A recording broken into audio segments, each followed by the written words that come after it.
Yakuza 0 is my all-time favorite game. Hell, I'd say the Yakuza series is my all-time favorite video game series ever. While I'd love to make a multi-hour video for all the games in the series, I'll try to keep it semi-short. I'll get into some stuff about the games and some Yakuza history. Now, while the game is called Zero, and is a prequel to the series, it's not the first entry. It was released after Yakuza 5 was released in 2012. Zero had a bit of a complicated release, first coming out in 2015 in Japan and not coming out to the US and Europe until 2017. Now, the series has been ongoing for a long time now. They recently had a 20th year anniversary, and Ryuga Gotoku Studio, the company responsible for making the games, have released a director's cut for Zero, released on the Switch 2 and PC. Now, to give a little background, the Yakuza games have two distinct mainstay cities in the series, being Kamurocho and Sotenbori. First, Kamurocho, the setting of the original Yakuza game, has showed up a couple times since, itself being based on the real city of Kabukicho in Tokyo, which Kabukicho had been known for having real Yakuza activity previously, while Sotenbori is based off the similarly named Dotonbori area in Osaka, and a contrast is a relatively safe and popular tourist destination. Now, before getting into the plot of Zero, I just want to preface that the games usually go for like an action and serious story, but the games have this like perfect mix of stupid awesome stuff and like hard serious scenes, from karaoke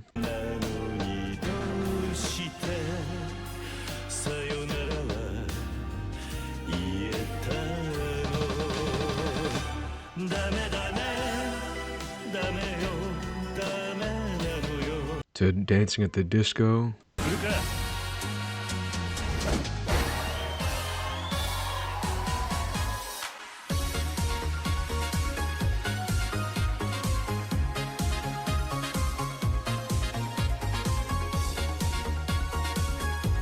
to stuff like this.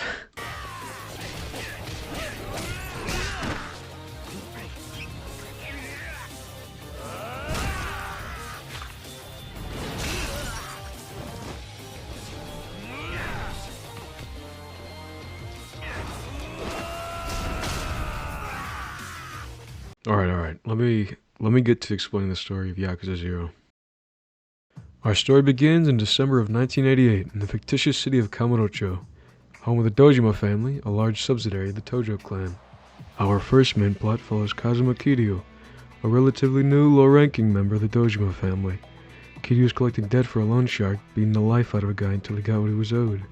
The next morning, he finds out that the man he had met with yesterday had been found dead with a bullet in his head in that same alley.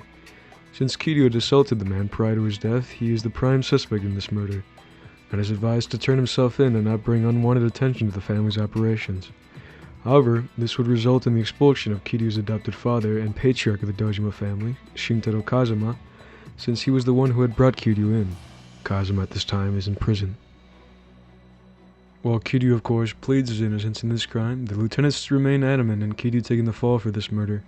However, we soon find out that the Dojima family had been buying up land for a revitalization project, but have failed to acquire the spot known as the Empty Lot, which happens to be the location of this murder. This location threatens to shut down the project, and it just so happens that nobody seems to know who owns it. The project being the family's main focus, they are willing to do what it takes to get this land, and the patriarch of the Dojima family is offering Kazuma's position of captain to the one who can get the job done. Later, during his investigation, one of the lieutenants, Daisuke Kuze, offers Kiryu to go to prison because he believes his father has the information on who owns the empty lot. Kuze thinks he would be willing to give this information to Kiryu. This proposition makes Kiryu believe that Kuze was the one that set him up for the murder. Since Kuze outranks him, there's no way he can deny this order without facing consequences. The only way to ensure his father's safety in the matter is for Kiryu to get himself excommunicated from the Yakuza so he can continue this investigation as a civilian. Not long after leaving the family, Kiryu is approached by a man named Tetsu Tachibana, the president of Tachibana Real Estate. While at first Tachibana seems very suspicious due to his knowledge of Kiryu's personal life, it's later revealed that he's working alongside Kazuma. The two have teamed up since Kazuma fears that if the Dojima family gets this empty lot, their influence and power in the Tojo clan will become too strong, which could result in an all-out war in the clan. After learning this, Kiryu joins his real estate company to acquire the empty lot and to clear his name, even to have to go against the entire Dojima family. Now, this is only one half of the story. In Chapter 3, we're introduced and switched to the second protagonist, Goro Majima. Goro Majima is the manager of Sotenbori's most popular cabaret club, and an ex-member of the Yakuza, who after failing to obey orders was erased from the Tojo clan.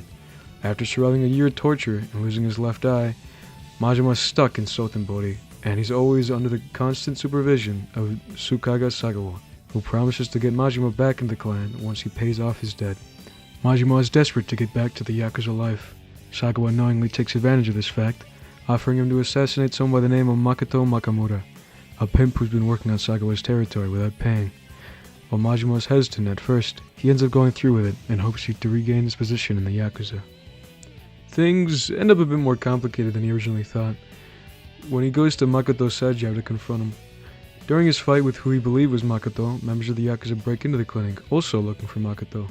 It's revealed that the man Majima was fighting is actually a former Chinese gangster named Wen Hai Li, and his blind assistant is the real Makoto Makamura. It seems like things aren't ending up here. Makoto is shown to be a very different person than the way Sagawa had described her. What exactly had she done to get herself involved with the Yakuza? Majima abandons his mission to protect Makoto so he can find the answers that he seeks. That's the general plot of Yakuza 0. The game is split into 17 chapters, 8 for Kiryu, 8 for Majima, with the final chapter acting as the conclusion for both characters' stories. These stories stay mostly disconnected, but eventually connect to each other near the end of the game.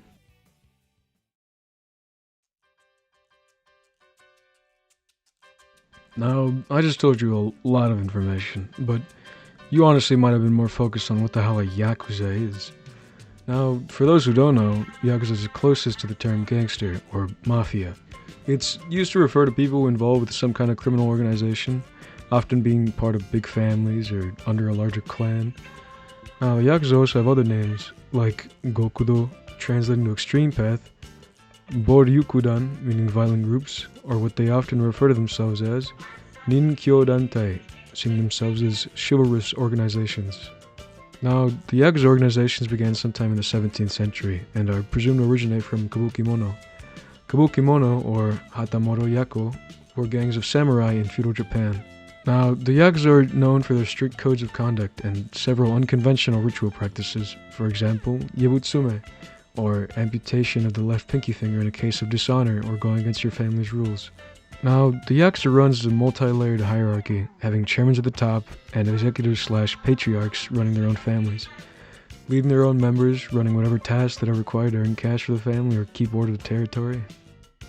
The word Yakuza originates from a traditional Japanese card game called Ocho Kabu, where the worst possible hand is an 8, 9, and a 3 combination, which in archaic Japanese pronunciation is Yakuza.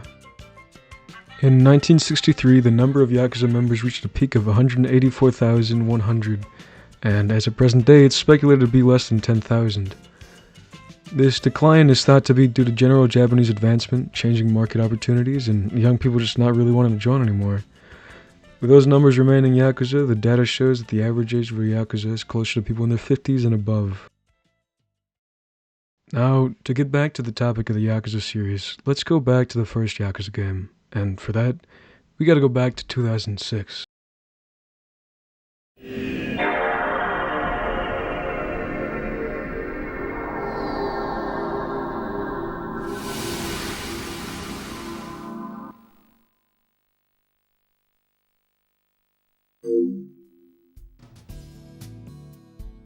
It's 2006. Inflation's begun rising higher than ever. The PS2 is coming up on its 5th year anniversary. You still have those awesome infomercials on TV. You're still debating on what to spend that leftover cash on and decide you want another game for your PS2. You put off driving for a bit and you finally go. You get to your local GameStop, you run to the aisle of new releases hoping to find something cool looking. Ape Escape 3, Bully, Final Fantasy 12. But another game catches your attention for its cover art.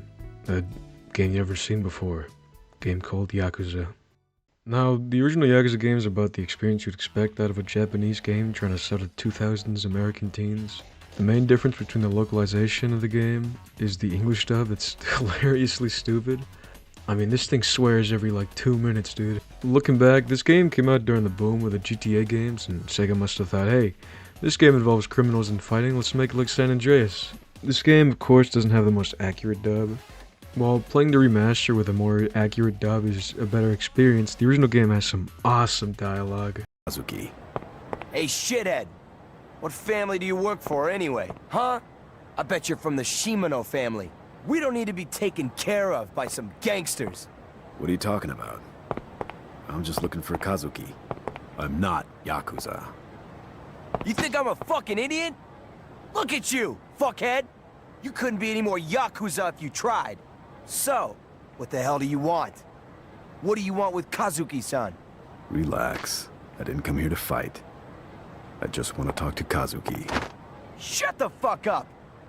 Just because you're a Yakuza doesn't mean you can boss everyone around. Even in this city, people do just fine. Without any help from the fucking Yakuza. They make an honest living. Unlike you. At least Kazuki-san has made a name for himself without any help. You fucking Yakuza! Now, this game and its sequel later ended up getting remakes in the form of Yakuza Kiwami 1 and 2. Kiwami meaning ultimate or a reimagining of the games, which are really well done and faithful. They bring them up to par with the modern games in the series, and return to Japanese voice acting. They fix some names, titles, and rank names that weren't accurate, and fix the translation issues present, like the swearing. Now, the series is developed by the company Ryuga Gotoku Studio.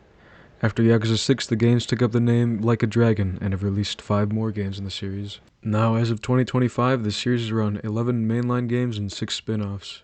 In February of 2026, a remaster of Yakuza 3 comes out titled Yakuza Kiwami 3. Also including a new side game called Dark Ties, adding more story to a side character present in Yakuza 3. RGG Studio also teased a new game called Stranger Than Heaven that's going in a new direction and currently has no release date.